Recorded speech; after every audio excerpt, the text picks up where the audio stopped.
Gamer709 here on the No Limit YouTube channel for a deck profile for you guys for this week. I'm sure everyone's already kind of heard a lot of the cards that have been kind of revealed over the past week or so, and as you can probably already tell, this is Fire Kings, and Fire Kings did in fact receive at least one support card in the recent reveals. So we're going to be kind of covering that. Before we get started though, however, it is basically the only OCG card here, so this is kind of like a TCG format based deck, just with like the assumption, like kind of just imagining that the card's also out here so you can kind of play it based off of the TCG format. So just kind of keep that in mind. It's kind of TCG, but it plays one OCG card, and with the assumption that it would obviously still be at 3. So assuming that it's not like considered absolutely broken, which I think it's actually a really solid card. Anyways, so let's just go over the individual cards. If there's anything that needs to be explained, we'll kind of cover that and call it a day. So and before we go any further, I hate to interrupt myself again, but the reason why we're doing this with Dueling Network, as I'm sure you've already noticed, is because as far as I'm aware, it's not on Yu-Gi-Oh! Pro or Dev Pro at the moment. So unless there's been like an update, and for some reason my launchers have just been unable to pick up the update, so then I'd have to double look into it and update my thing manually somehow. So just kind of covering that as well. So starting off with the monsters, we have 3 Coach Soldier Wolfbark. I can't remember if it was January or if it was the format before this that this went back to 3. But hooray, it's back at 3. Kind of just, okay, I'll bring back myself a level 4 Fire Beast Warrior monster from my graveyard and make Exceed plays, because why not? And the fact that, the majority of your monsters are all level 4 Fire Beast Warriors is, so yeah, there's that. Continuing on, we have 3 Fire King Avatar Barong. For anyone who doesn't know what it does, if a phase of Fire King is destroyed by a card effect except during damage step, you can special summon it from your hand, and during the next standby phase, you can, or after this card was destroyed by a card effect and sent to the graveyard, you can add any one Fire King card from your deck to your hand except for obviously another Barong. Continuing on, we have 3 Fire King Avatar Yaksha, basically the same first effect as Barong in the sense of special summoning from your hand. If this card is destroyed and sent to the graveyard, you can destroy 1 card from your hand or that you control. So, I mean, free way of destroying things like your Barongs that are in your hand, or this card, which we play 3 of as well. 3 Fire King High Avatar Garunix, your ace of the deck basically. During the next standby phase, after this card is destroyed by a card effect and sent to the graveyard, you can special summon this card from your graveyard. When you do, destroy all other monsters on the field. When this card is destroyed by battle and sent to the graveyard, you can special summon 1 Fire King monster from your deck except for Fire King High Avatar Garunix. So, pretty cool card. I mean, if it gets destroyed by a card effect, it's just going to blow every monster to smithereens. If it gets destroyed in battle, it replaces itself. So either way, it basically replaces itself, which is really just overall solid. Moving on to the spells, we have 3 Circle of the Fire Kings, kind of like a monster one for this deck because they don't really mind being destroyed, and they even get things off of being destroyed. Not to mention it kind of allows you to reuse other cards. Like if you have one of these in your graveyard and you haven't used it already this turn, obviously, and stuff like that, you can bring it out of your graveyard and use it with Circle of the Fire Kings. You target a fire monster you control and a fire monster in your graveyard, you destroy the first target, and if you do, you special summon the second one, and you can only use one of these once per turn. So continuing on, we have 3 Fire Formation Tenki. I don't know if I really need to explain this. It's basically your reinforcement of the army for the deck.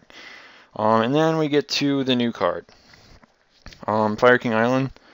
If this face-up card in the field zone is destroyed or sent to the graveyard or banished, it doesn't have to be destroyed. Just destroy all monsters you control. You can only use one of the following effects of Fire King Island per turn, and only once that turn. So the effects are as follows. The first one being during your main phase, you can destroy 1 monster in your hand or that you control, and if you do, add 1 Fire King monster from your deck to your hand. And the second one is if you control no monsters, you can special summon 1 Fire Wing Beast type monster from your hand. So you can either summon Garunix from your hand, or you can destroy something to search a Fire King from your deck. So it's pretty cool that you can kind of just trigger these in your hand, your Barong and your Yaksha, or hell, even Garunix if you don't really want to special summon it. And, probably no reason to really special summon it that way unless you really want to go for immediate damage. But either way, still just an overall really good card. So kind of just moving on, we have 3 MSTs, Qliphorts and stuff, you know, why not? 3 Onslaught of the Fire Kings, basically like an immediate Garunix from your deck to your field. Same kind of applies with Barong and your Yaksha if you want them. If you really need some, like, to know what this actually does, if your opponent controls a monster and you control no monsters, you can special summon any one fire, beast, beast warrior, or winged beast type monster from your deck. Its effects are negated and is destroyed during the end phase, and you can only use 1 per turn, obviously. So, continuing on, we have 1 Raigeki. Don't need to explain this card, hopefully. 1 Rekindling, 200 defense and 200 defense, and on top of that is at 1. I don't think you really need more than 1, but I mean, really. So I don't know, just like a multi-monster one. Think Soul Charge. I'm sure that anyone that recently got into this game already knows how retarded Soul Charge is. So just kind of compare it to that. 1 Snatch Steal, 1 Soul Charge, because we kind of, you know, just why not? It's not as limited though. You can bring back anything. It doesn't have to have 200 defense, which is an added bonus. 3 Upstart Goblins, kind of. It's that 37 card deck. It allows you to get into a lot of your key cards, which could be several different things here. Your field spell, your generation shift, your onslaught, your 10 keys to get into monsters that you want, things like that. It makes things a lot more consistent. It makes it easier for you to draw into them, stuff like that. So traps, we have 1 Bottomless, 1 Compulsory Evacuation Device, 2 Generation Shifts, 1 Solemn Warning, and 1 Torrential Tribute. The only thing here that people may not already know about is Generation Shift, which you target a monster that you control, destroy it, and then you just add 1 card from your deck that has the same name as the destroyed card. So just destroying something like a Garunix, search a Garunix, destroy a Yaksha so you can destroy something else. And obviously destroying Barong. Cool thing is, like, the one, if I'm not mistaken, the one that you add can also just be immediately special summoned, which is pretty cool. So yeah, that's pretty cool. Extra deck, 1 Abyss Dweller, 2 Brotherhood of the Firefish Tiger King. Searches out your 10 key, also can negate stuff on your board. Or, well, not on your board, but like the board in general. 2 Kagetsuchi, kind of like a Zenmaines with 2500 attack. And it's just, okay, like I mill a whole bunch of cards, so you have the Soul Charge and the Rekindlings for that type of stuff, you know. So it plays pretty well. 2 Castel, you could easily take this down to 1 Castel and 1 Silent Arc if you feel like the Arc is something you want. A lot of people just tend to still see Castel as a much more or superior card to, you know, Silent Arc. But yeah, I shouldn't have to explain it really. 1 Daigusto Emerald, 1 Diamond Direwolf. Everything in here is, you know, Winged Beast, Beast, or Beast Warrior. So, and not to mention they like being destroyed by card effects. Diamond Direwolf is just an amazing card. 1 Evil Swarm Excite Knight, 1 Gaga Cowboy, 1 Lavolval Chain. This card's kind of hilarious in this deck. A friend of mine actually kind of helped me piece this deck together. I ended up dropping something from the deck. I think it was an Xyz Rebellion Dragon to put this in. The reason why I like this card is because if you happen to have a circle in your deck, like this isn't the only reason, of course, why you would play it, but if you happen to have a circle in your hand, like how I kind of said in your deck, whatever.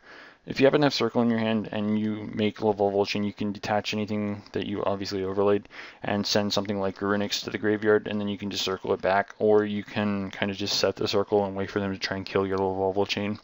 Lavolval Chain is also kind of good just to get things like Wolfbark to your hand or something if you don't have instant access to it through things like Tenki. So it's just a really nice card to have. So yeah. Continuing on, we have number 103, Ragna Zero. I mean, there's Qliphorts, there's all kinds of other things, so I mean, just a overall solid card. 1 number 80, Rhapsody and Berserk. Or not Qliphorts, but Netcloth, you know, banishing stuff from their graveyard so they can't recycle it, you know, things like that. And then, of course, we have 1 Crazy Box because of skill drains that you will run into here and there. I mean, this deck's not really that affected by skill drain, but it's kind of just nice to have whenever that opportunity, whenever skill drain's on board, you know, just play it and do that. I mean, I've actually done some pretty hilarious things just by trying to use Crazy Box effects, so I kind of watched Robbie's good friend OTK Central play Dueling Network last night while we were talking on Skype, and his opponent actually dropped one of these. I think it was either his opponent or him. I think it was his opponent. He ended up rolling a 6 and ended up blowing itself up, which was just absolutely funny. But I mean, Still, it's kind of hilarious whenever you actually activate it and you do something absolutely stupid with it. But usually it's just for that skill drain. So yeah. Anyways, let me know what you guys think of the new Fire King field spell. Let me know what you guys think about Fire Kings in general. Do you think they're going to actually go up in like the tier listing here with the new cards? Whether it's just this one or if they're getting more. I don't remember if they're getting more or not. But either way, the field spell seems pretty derpy to me. I don't know about everyone else. Let me know what you guys think about it. And yeah, don't forget to rate, comment, subscribe if you haven't already. And until next time, this is Team Deception09 signing out.